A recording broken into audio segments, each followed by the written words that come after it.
Happy Wednesday, all things MSP crew. Tonight's live stream is one of the hottest MSP topics around, pricing. And I have three amazing guests to cover this topic tonight. Keith J. Nelson, PhD. I brought the heavy hitters tonight. He's the owner of Vistum Solutions, an MSP out of California. We have Rex Frank, VP of Academy at PAX 8 and a longtime expert contributor to the group.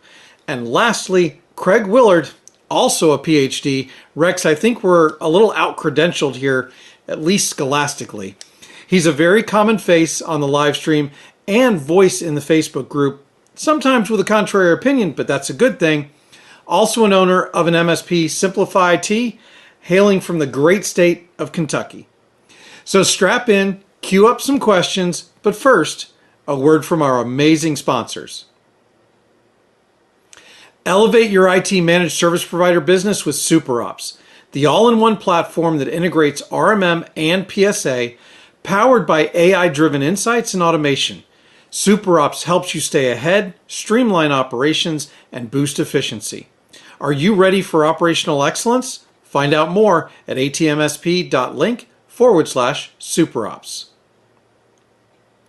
Make DMARC a new revenue stream for your MSP.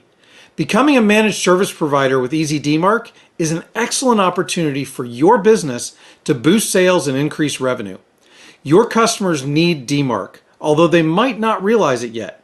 Your job is to let them know that their email infrastructure might be at risk of email spoofing and phishing attacks, and that you can offer them a simple solution, email authentication. Become the DMARC expert your clients seek with Easy DMARC. Find out more today at atmsp.link/EasyDMARC. Are you struggling with standardizing Microsoft 365 tenant configurations and keeping them the way you configured them? With Simian Cloud, you can template your ideal tenant configurations and deploy them with a click. Auto-deploy configurations for new clients, receive alerts on tenant drifts, and save your team endless hours of manual configurations. So why work for your tenant when it can work for you? Find out more at atmsp.link/CoreView.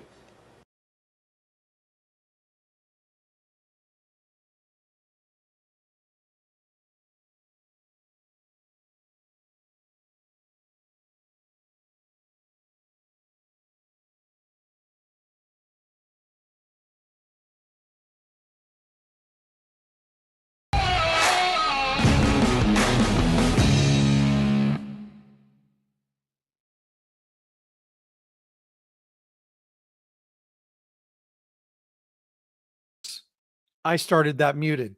Great way to start a show. Anyway, great show tonight.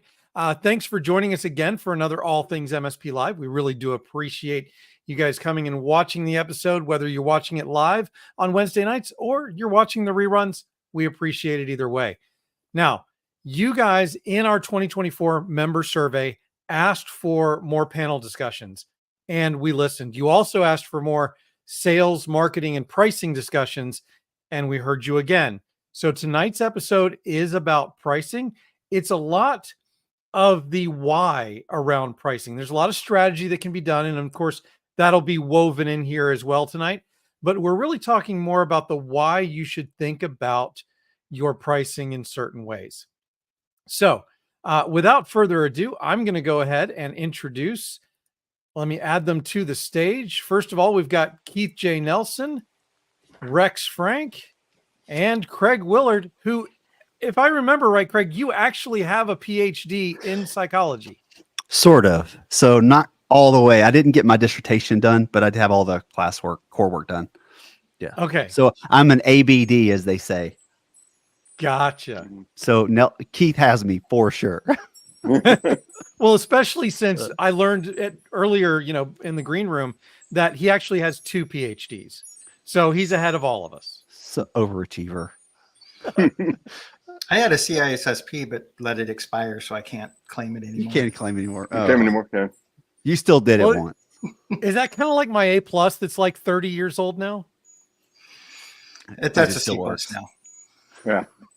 That's a C+. Yeah, it's dropped over the years. Well, I used to tell the joke that I got my A plus back when you had to know how to wire the power switch on a case. What was it? It was blue, white, black, brown. Is that right?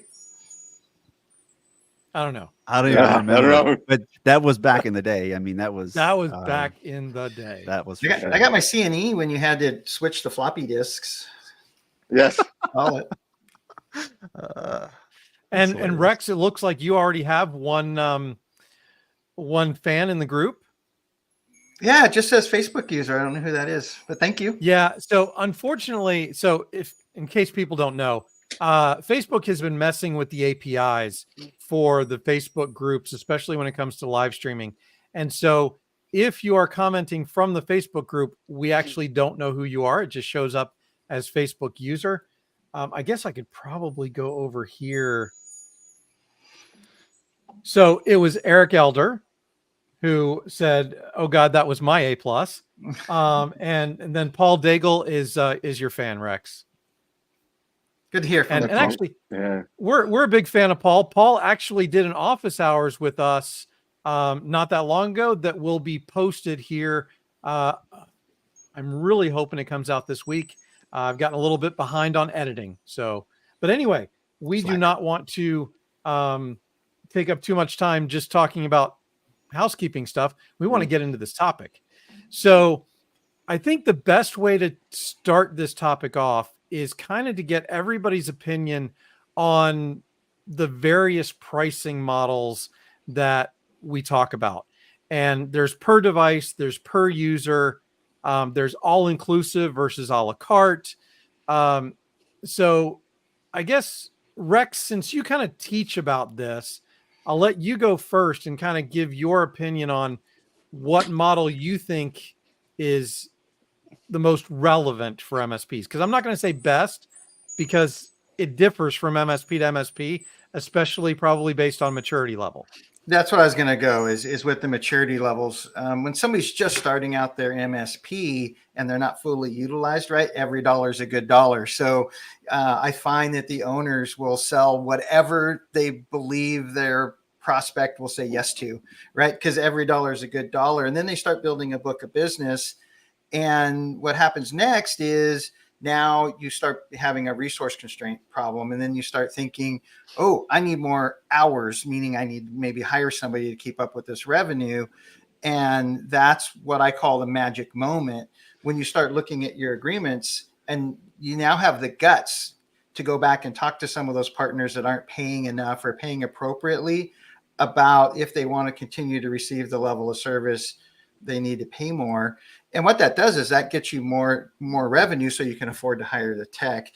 And then as you continue to grow and grow and grow your revenue streams and the company gains maturity, you find that, I'm assuming most have a lot of different kinds of plans. Then they maybe narrow it down to 3 and then narrow it down. As they mature, they lose tolerance for supporting the clients that are on their less plans, because they find that they have just such a better service experience with their clients that are on the higher plans, that they just sort of lose tolerance. And then over time, they rotate them out. Ultimately, we want to get to one all-inclusive plan. So that's my first thoughts.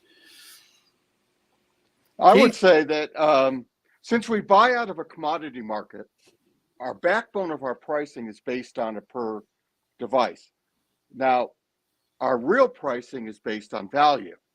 So we price, people ask me this all the time, I said, we charge our customers for Office 365, for all the minutes they use on the phone, for all the backup, and we do the uplift to that. But on top of that, they have blanket charges just for using our service. I learned, because I'm not as smart as these guys, I watched Kmart with their blue light, and I said, they're out of business. So I'm not going to use the blue light special.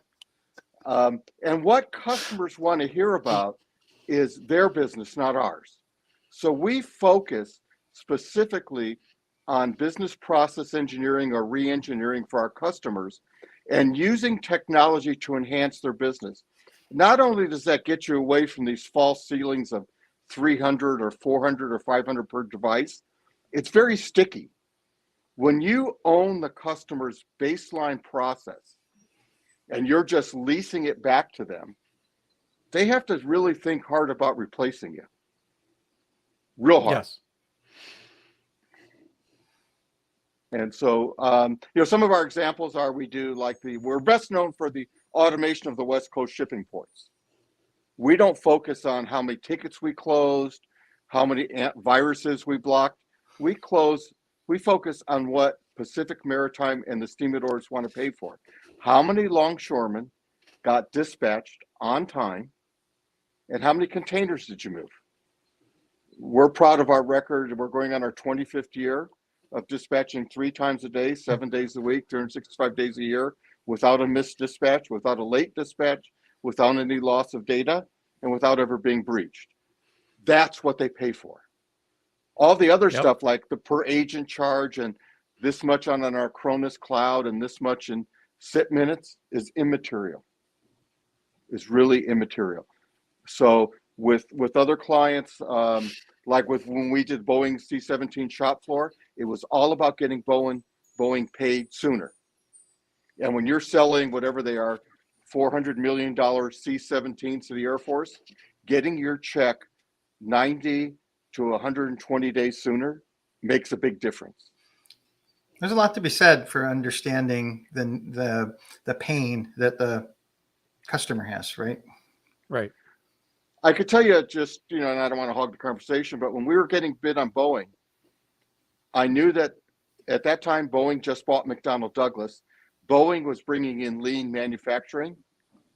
So before I made my presentation, I read 2 books on lean manufacturing, and our whole presentation was based on lean manufacturing, not the number of workstations or any of that. We talked about things that Boeing seemed to like, which were steps to workstation, workflow optimization, and that's what works. Yep. And Eric says 90 days of interest alone on $400 million is substantial. Craig, your thoughts? I got to follow these 2 guys. I will tell you, this is the broadest range of conversation leading up to me that I've ever had in my life. Rex is hitting the nail on the head. When you're new, we started in 2018, man, $1 was $1. Like we threw numbers out and just hoped we got it. Now everything is different. And then when you go from $1 is $1 to, as you mature, we are in a position to where every dollar that goes out the building for managed services has to come back with buddies. And the only way I personally can do that, because what we used to do is we would do a per user or per workstation. Next thing we know, we'd have more users than workstations or more workstations than users. So then what we would do is we'd say, okay, for every user, we're going to give them we're going to put in a charge for a workstation and a half and let this average.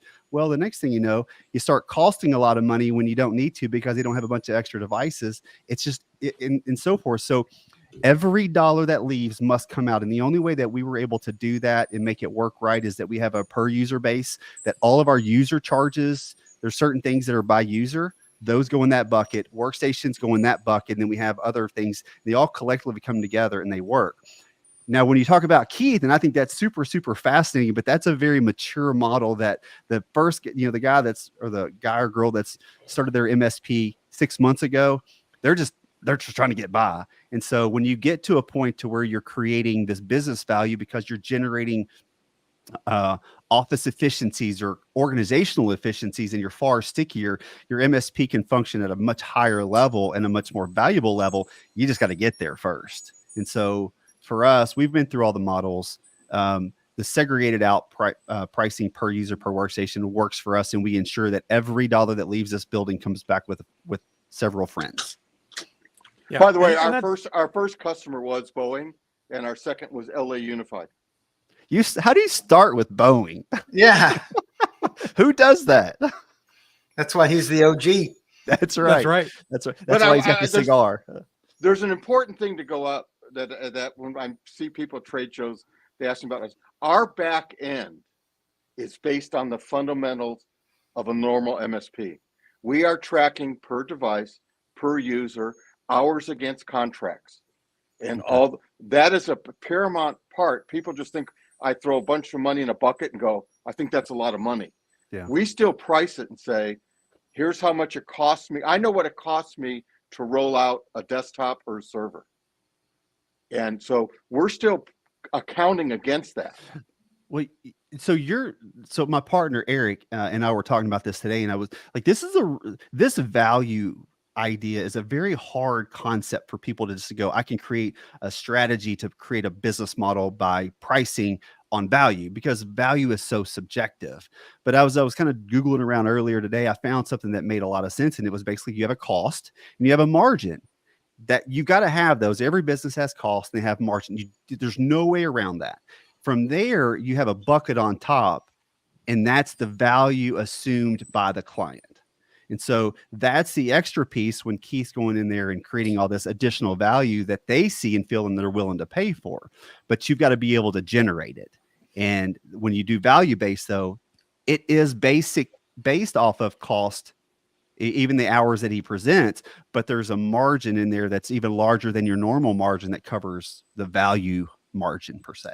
I find customers only buy on one of three reasons, right? You're either helping them increase their revenue or reduce their cost, which is we also sometimes call gain efficiency, or reduce their risk, right? Like it's really comes down to only one of those three things. And, you have to be able to tell your story. And Keith is, the super expert at it, aligning his story to one of those three things. Well, and you talk about the price and the margin and the value, and the price and the margin are pretty much similar for everybody, right? They can, and you can compete on those, but everybody can compete on those. And quite often with margin, they start squeezing it, which reduces quality, reduces value. But when you're selling value, when you're selling that third piece, it is so hard for the competition, in my opinion, to compete against you, because it's hard to match that same value in a 1-for-1. There's a big part of that. And I tell this to people all the time. I go, a lot of MSPs or TSPs, whatever, trusted advisors, whatever marketing term we're using this week, is they sell computers. If you were to look at the Longshore Hall as an example, while you would walk in and say, I see all those Dell things, they look like computers.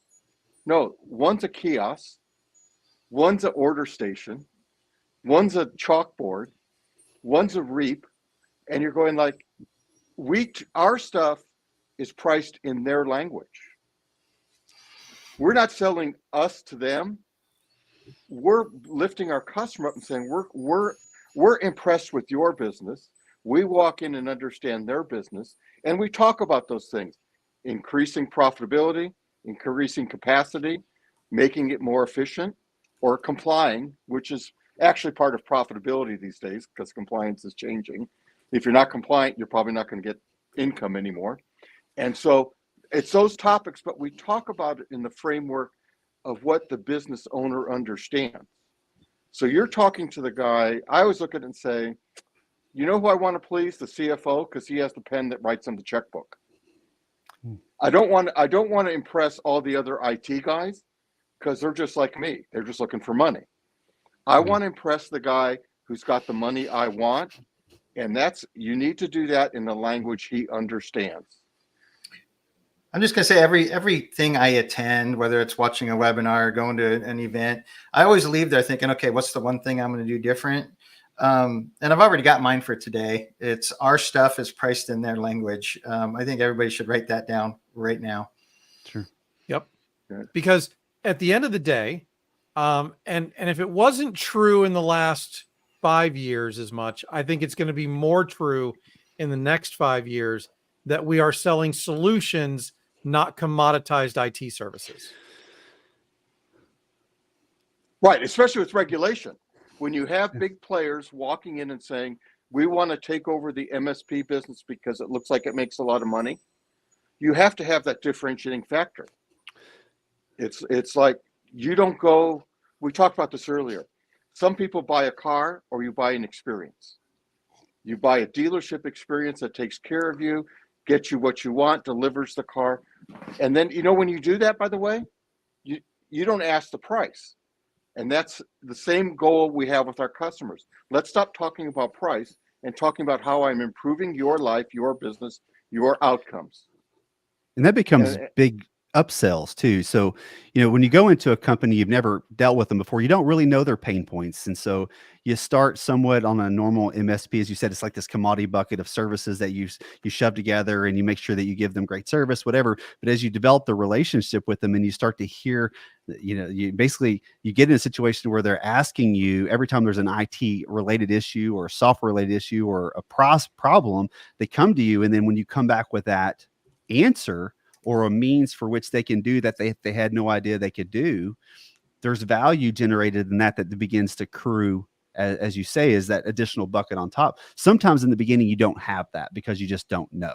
Sometimes you do. Boeing may have had a process that you needed, but you get a 10-man shop and they just, it's an architecture firm, they don't know any different. And so they're just looking for somebody to help us manage security and services. You get in there, next thing you know, you start adding Ignite or, doing other things that help with other types of values. And then your revenues go up. Well, the fallacy, I hear this a lot. People say to me, you only deal with big clients. We have a 12-person engineering firm in Irvine. And our whole discussion with them was about, why do you even have computers? I mean, if it's just email, I'll get you a bunch of iPads and call it a day. And so it came down to sharing documents. That was their pain point. They would get requests from RFPs from municipalities that they couldn't even return to them because they were attachments, they were too big. You deal with this in engineering, the same thing. And so we said, well, then we need to figure out how to make your customers more happy with your service. I'm no longer looking to please you as my customer. I'm pleasing my customer's customer. I'm making their experience better. And so, but we have a different marketing, Greg, and that'd be on a whole another show. I wait for people to ask me what I do for a living. I don't go out and make presentations as an MSP. I talk about something unrelated, which is not related to this topic. And then people come up and ask me, and I just start talking about improving businesses. So I start from that. I don't say I'm a technology guy. I say we help, and we talk about, we help make businesses more efficient and more effective and allow them to leverage their existing resources. And when we're talking about the psychology of this, that is a huge psychological difference, right? I think so. I mean, it gets you closer to the top, I think, from the beginning. I mean, the best, you go into your sales engagement and you go, if the CEO is introducing you to the people that are going to help make the decision, that's a lot better than the receptionist walking you around the building. Yep. When your CEO introduces you and say, this is a guy I've been talking to at this event, in this alumni group or in this charity group, wherever you met, and I like what he says, it's kind of implied, this is where we're going, you're just going to justify it for me. When the receptionist or someone else walks around, they're going like, get this guy out of my office as soon as possible. Yeah. So it's a little different approach. Yeah. And there's a lot of I think we've gone to the high end first with value. And I think that's where MSP should end up, because I think that's the most value for the MSP. It's the most value for the customer. But, MSP has this huge range of maturity levels. And Rex, we talked about this at the very beginning of the show. And there are some tactics that we commonly hear about that are aimed at those, earlier maturity level type of MSPs. And one of them is that common, kind of 3-tier model. Yeah, the good, better, best, the precious metals program, right? Platinum, gold, silver, platinum, or tin, dirt, whatever you want to name your plans. But, the good, better, best, there's a lot of psychology there. And I know Craig has some thoughts on that when you have a good, better, best methodology.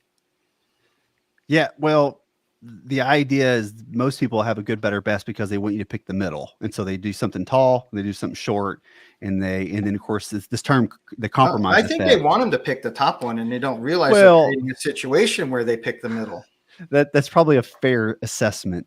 But the idea behind that, really, if you think about that as this isn't 2015 where people don't really think about security. It's 2024, and security should be the forefront. Even as an early MSP, security should be a forefront.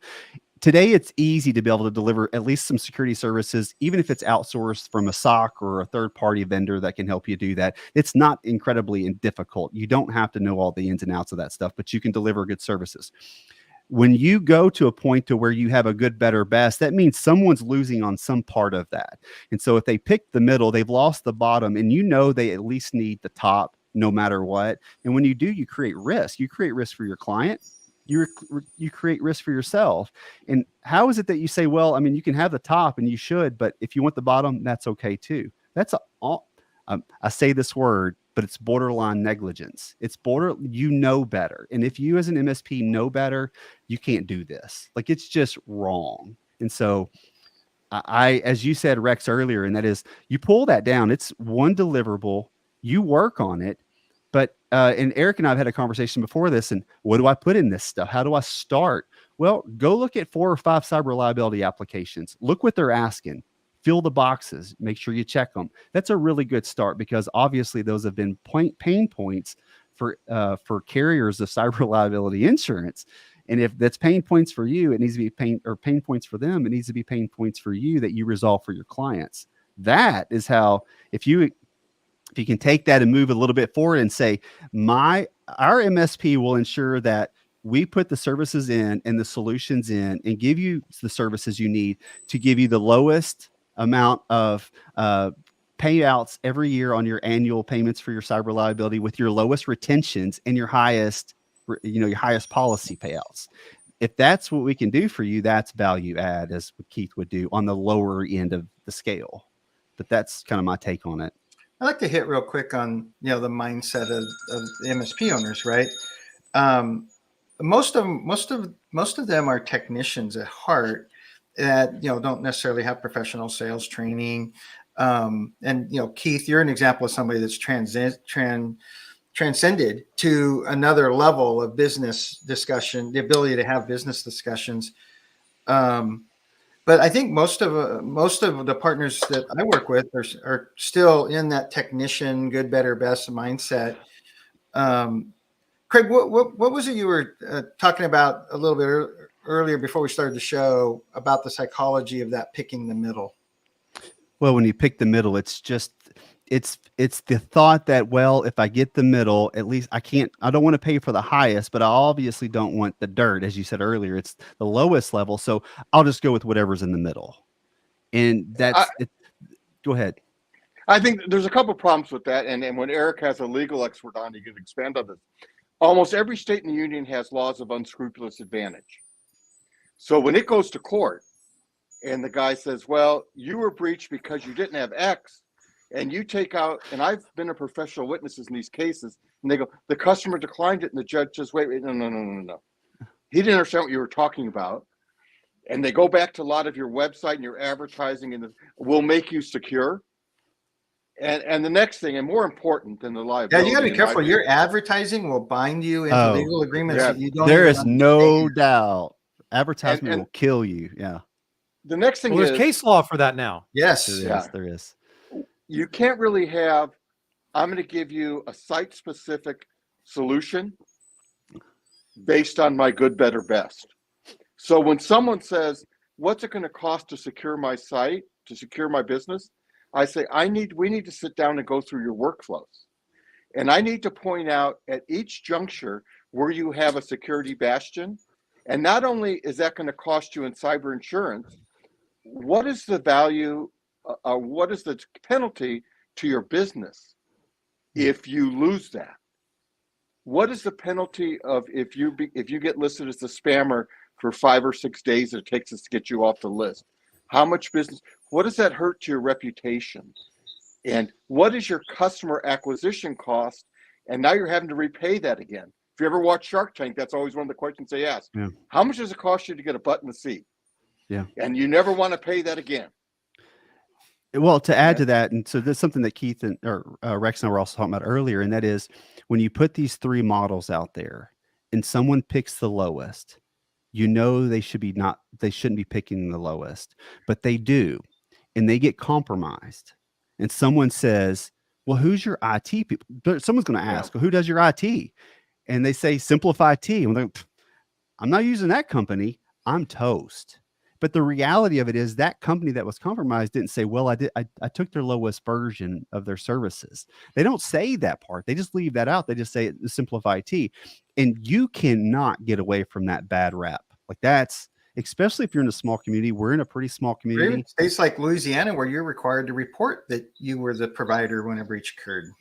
Right. See, like it's just a bad plan. And it's so... Yeah, for the record, I was zeroing in on this guy. I'm not a fan of the good, better, best plans because it creates risk for you, creates risk for your end client. And you're just setting it up where the natural psychology is to pick the middle one. Yeah. And you'll sit there and wonder why that's the only one you're selling. Well, Rex and Craig have these great, because there's intellectual answers. Mine, I'm simpleton again. I always say, you buy a shirt at Kmart, you expect it to last like the one you bought at Nordstrom. That's really true. You don't just sit there and go, you didn't sit there and go, this shirt's a piece of crap. It fell, but I only paid $10 for it. So my answer is, you might as well make the Nordstrom money because they're going to expect that from you anyway. They don't, you know, someone's going to say, oh, you don't answer my calls, but you only pay me $300 per user. They go, no. So you might as well make the money because they're going to demand that level of service anyway. Yeah, I never advocate anybody compete on price, right? Like, let's talk about Porsche and Volkswagen, right? They're the same company, but when a Volkswagen buyer walks into a Porsche dealership, right, and wants to pay Volkswagen prices, they don't try to sell to them. They send them over to the other dealership because they know what it costs to deliver on the Porsche promise, right? And you know, they're going to have the engineering, they're going to have everything that goes into providing that quality. And when you're charging appropriately, now you can buy and have costs that are appropriate to deliver the service value.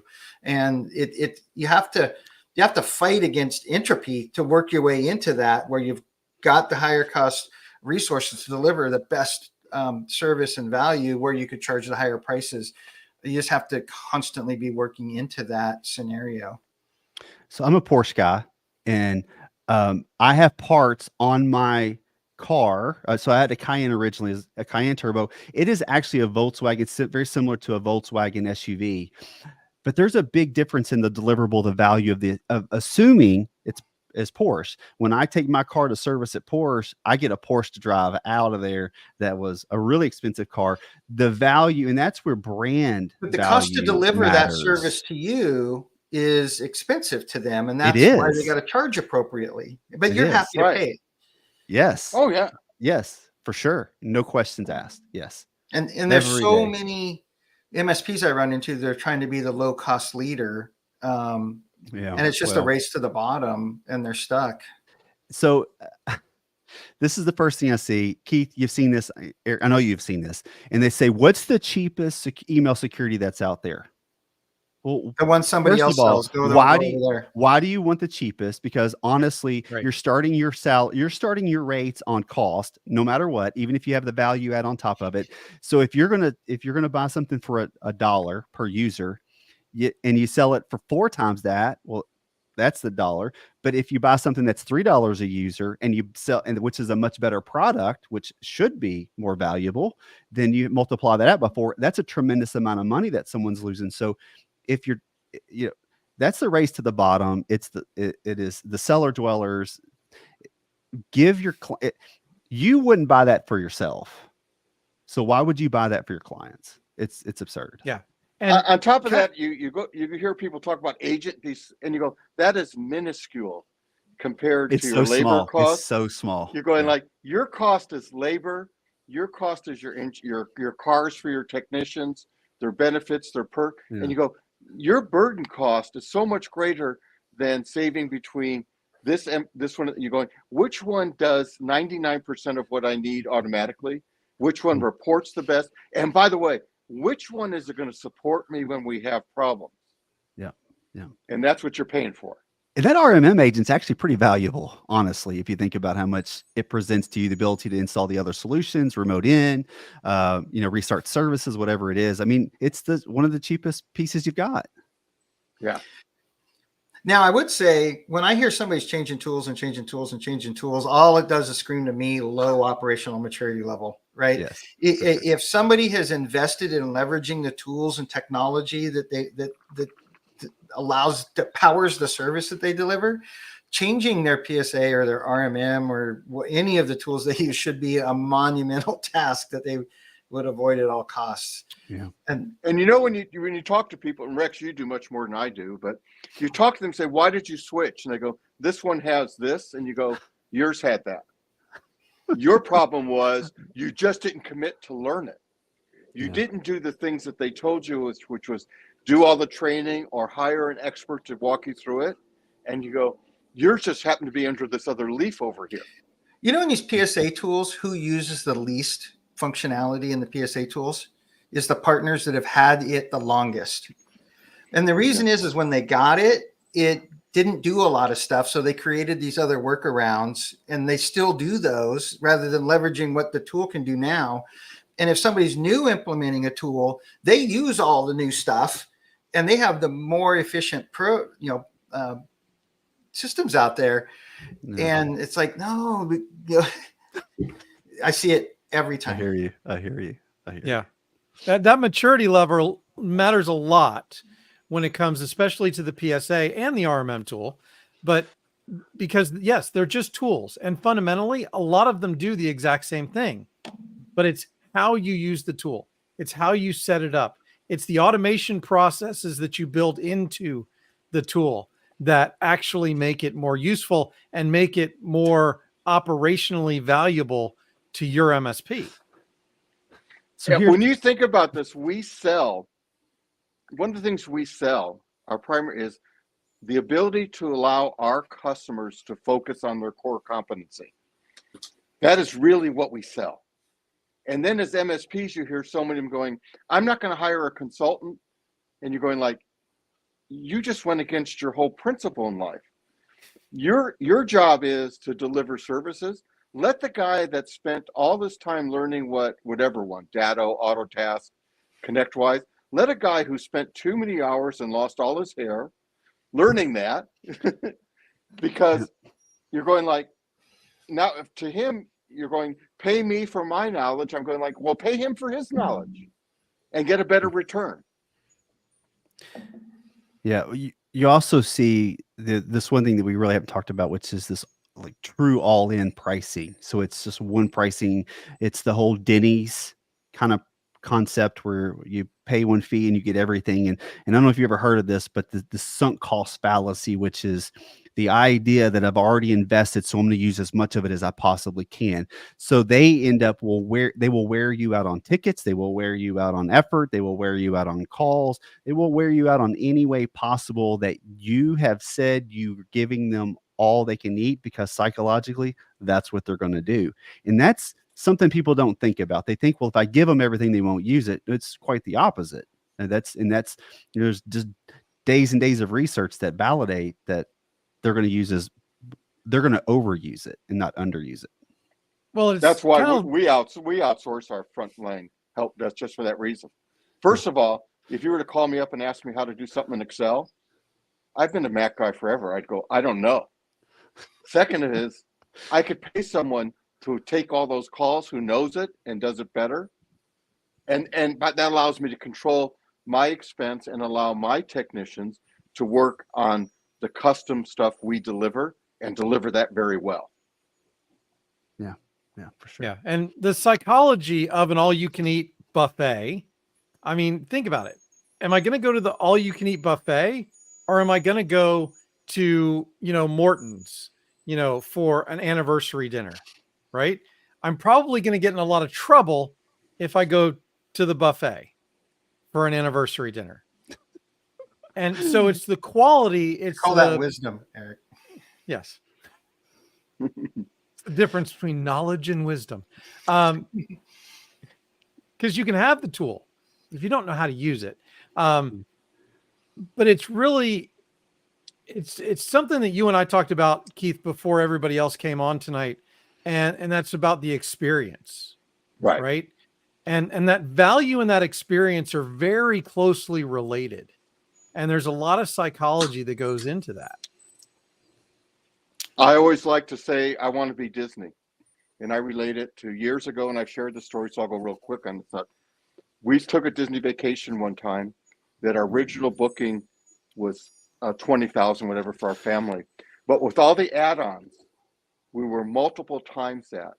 And it's yours. My kids still remember the experiences, and and stuff like, you know, rides in Cinderella's carriage and stuff like that.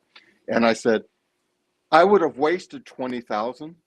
I gladly spent multiples of it, and I had value spending more. And so you go, sometimes the cheapest thing is such a waste. You know, it's like it's just, you just don't have the experience. You're going like, I just wait. Southwest Airlines, sorry if I'm bashing with you guys, a friend. I go like, that ruins my whole trip. I go, I don't want to wait in line. I don't want to fight for a seat. I don't like not having a lounge. I don't like not having a sky cap. I go, I don't care what that Southwest plane ticket would be, a total waste of money compared to traveling and, you know, a little better. There's also, when you talk about price being cheap, there is a point where people perceive you as cheap. Like that's, you know, if you buy something cheap, it's got to be cheap. If I buy something expensive, it must be worth the money or it wouldn't be expensive. And there's this whole idea that's out there when we talk about pricing where we discount. Number one rule is you should never discount, especially high value products, services, or solutions ever, ever, ever. Now you may want to throw something in, or, you know, that's of lesser value or of no value. That's something you can offer, but it's kind of like people who do these 3-year contracts with a 90-day buyout. You don't have a 3-year contract. You have a 90-day, you have a 90-day contract. It's the same thing. When you say, I will discount it so much, you basically told them what the value of that product, of that solution or that service is, and it's less. One of my favorite conversations when somebody wants to engage in coaching is, well, here's your first free coaching lesson. Don't discount your services. And I can't set a bad example as a coach and discount mine for you. So yeah. I mean, you're devaluing your own team. You're telling your team they're not as valuable. I really just despise that. It seems to make sense to people that are, you know, whether they are technical people that are coming into the operational world or the business owner world. It seems to make sense that if I discount it, they'll take it. But that, again, we're focused back on that price, and that's really where we want the conversation. And not to sway away from this, but I've thought a lot about this, and we've done a lot of changes in the way that we deal with when we talk about the pricing.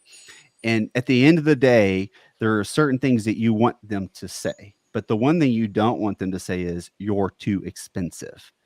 That's really a hit on you not providing the value verbally that they've consumed. They don't understand your value. You want them to say either, let's sign, let me think about it, but I really want to sign this, or I know what you're offering, I just can't afford it. That's understandable. Some businesses just can't afford our services, and that's okay. We can shake hands, help them where we can, and we move on. But we've got to get to a point to where we're not so worried about, you know, if we're hesitant to talk about the price, they're going to know it. They're going to hear it. They're going to see it, and they're going to say, no, thank you. But if you've done everything, really the pricing and them to sign that is validated that you have verbalized your value deliverable to them, they get it, and they're willing to pay because they've understood what you've said. You've talked, as Keith said earlier, you've got to speak on their level. And when you do, they're in. They're in. When you're pricing stuff in their language, you're going to have a different problem. And it's going to sound like, I'm a little worried. I don't think you're charging enough. True. Very true. Yes. Yeah.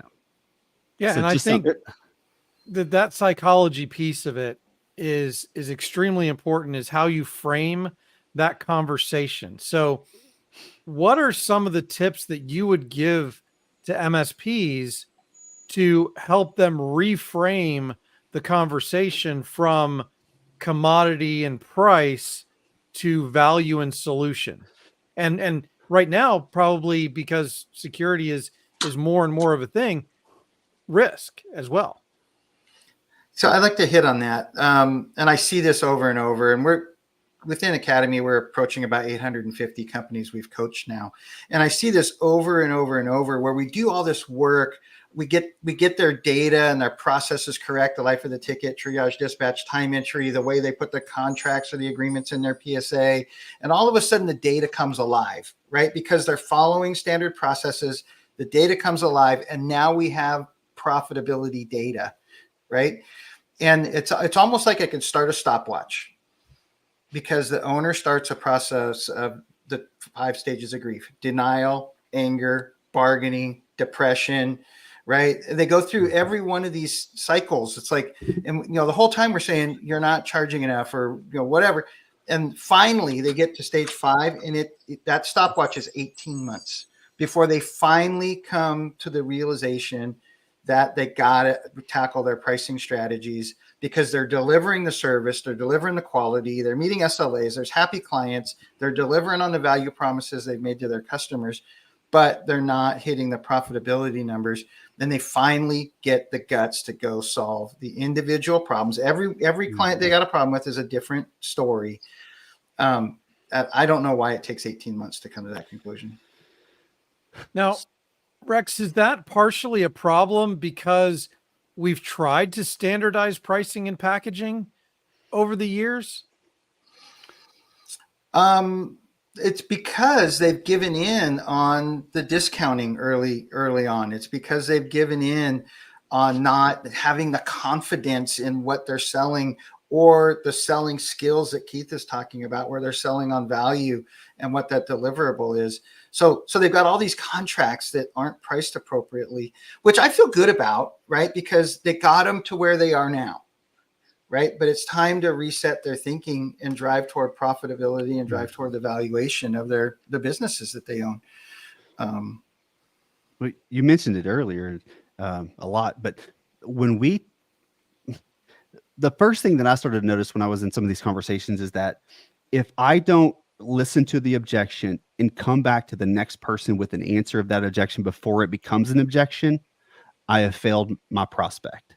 So every time I have a conversation with someone and they tell me something, I will find an answer the best I can at that point. I will go back and I will have an answer. So the next time I have that conversation, I'm verbalizing that, because I do not want that to be part of it.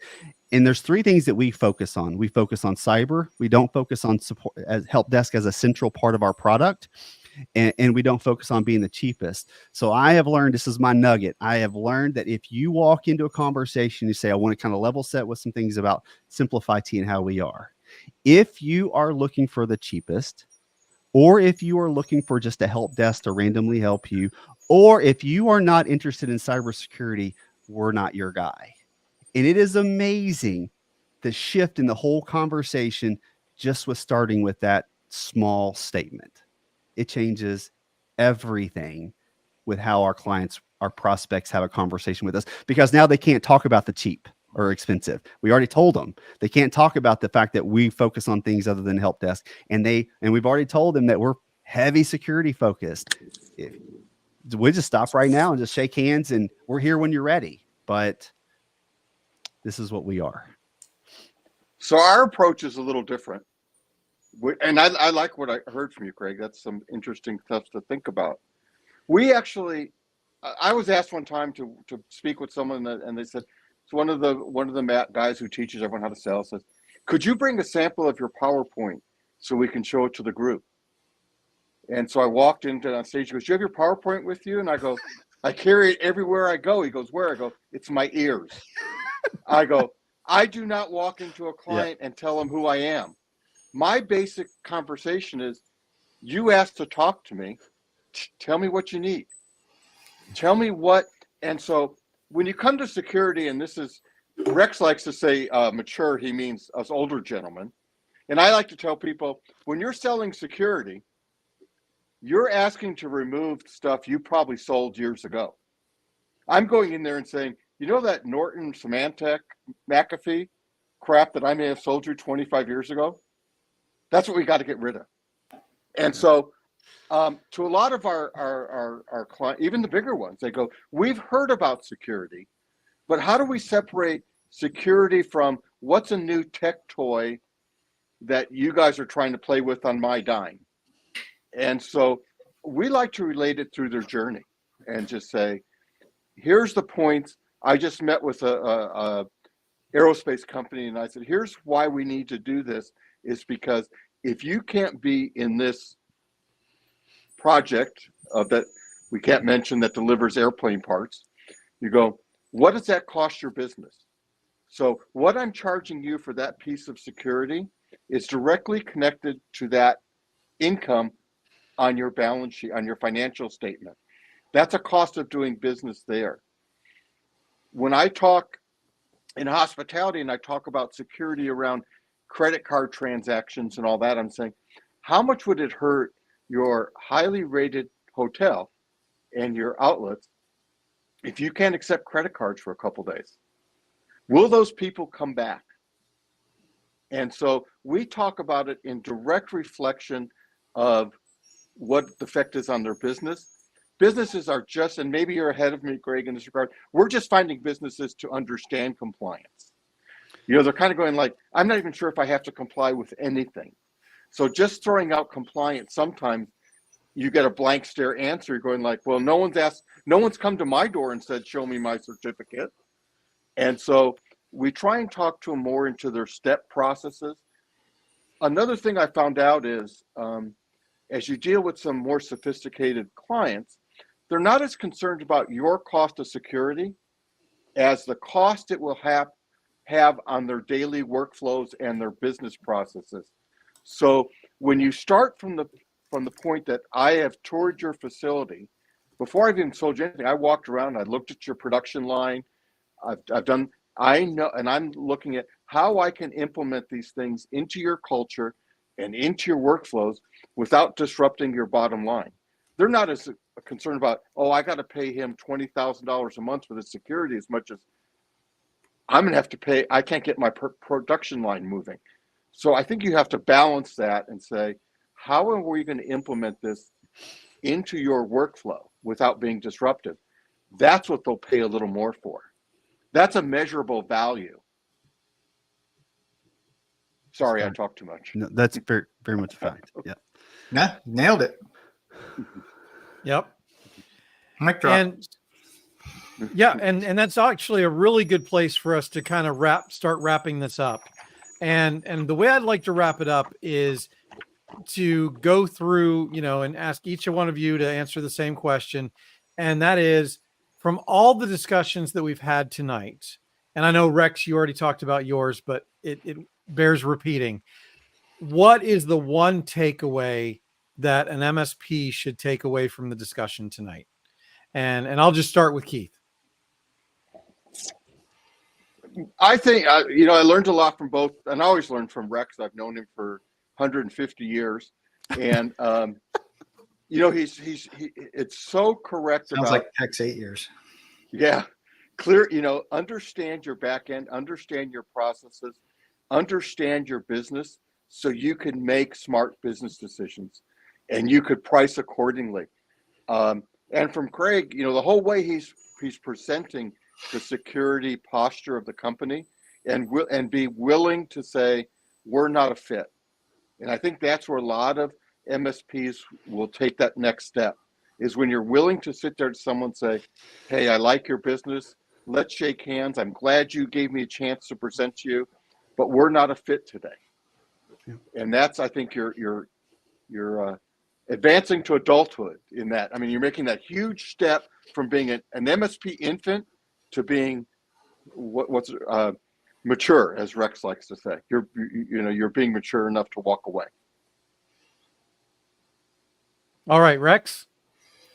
I still love that line. Our stuff is priced on their language, but I do want to kind of throw in there. If you're selling based on you've got the best people, the best process, or the best technology, you're completely missing the boat, and you will be stuck in the race to the bottom on your pricing. if you're doing like Keith is talking about and understanding the pain that your prospect or your customer is having and crafting solutions that resolve that pain, then you can pretty much name your own price and you can drive the margins, best in class service delivery margins. You just have to decide that it's time to focus on that and go work on it. And when you're in the beginning stages, you're really throwing the dart, but work on your process and your procedure and your standardization and get the good data so you can refine your pricing over time. And as contracts expire, you can go back to the clients that are underpriced and renegotiate them up to the right pricing methodologies that you've learned about over the last few years. So that's my takeaway. And we'll wrap it up with the psychologist, Craig.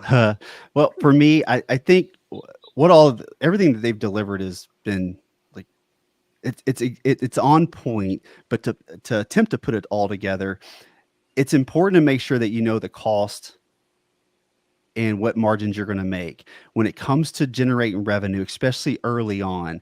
It's listening to the prospect and saying, what is it that they say they don't like about what they currently have? And if they say something like, I never get them to answer the phone when they call, that becomes value. Those things you then begin to generate into the value add that your company delivers to them. And when you do that, you've got to highlight those differences. Then if you've got testimonials, people that are in the industries, people that are around them, people they may know that are in your community that can vouch for your services, make sure that you include that with your pricing and stuff. And even some small things like take the commas out of your dollar amounts. It makes the amount look smaller. There's like all kinds of weird little psychology hacks that you can say, take the dollar sign completely off. But make sure that you're listening to those objections too when you hear them and having an answer for those. When you go to another prospect, those objections should be entered into that conversation without them asking, so that you nip those in advance without having those come at the end where they just say all the things that they would have already said anyway. Awesome. And then Rex, you did say you had one final thing that you wanted to say about inflation. Yeah, we had a run of about 7 or 8 years where inflation really wasn't a thing, and like I saw cost of living adjustments, COLAs and stuff drop out of agreements, and just recently, as we've been having to raise our labor costs to keep the best people employed. I just want to remind everybody, if you want to maintain your margins, if you want a 33% labor expense, and you have to pay somebody $1 extra, you need $3 in additional pricing, right? To maintain that 33% margin. And it's even more than that when you start accommodating the fact they're only 75% billable, right? So make sure your agreements are going out the door with cost of living adjustments, and make sure if you're going to give pay increases, which you should, that you are also doing appropriate price increases. Awesome. So guys, thank you so much. I'm going to go ahead and put you guys in the green room for just a second while I wrap us up. Thanks, everyone.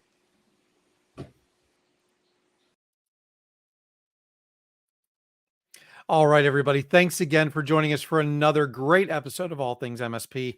I didn't have to do a lot of work tonight, which is great, because I had 3 amazing speakers on tonight and who really were able to dive into this topic and really came at it from a bunch of different angles, which is another great thing about doing panels, which is why we're going to do more in the future.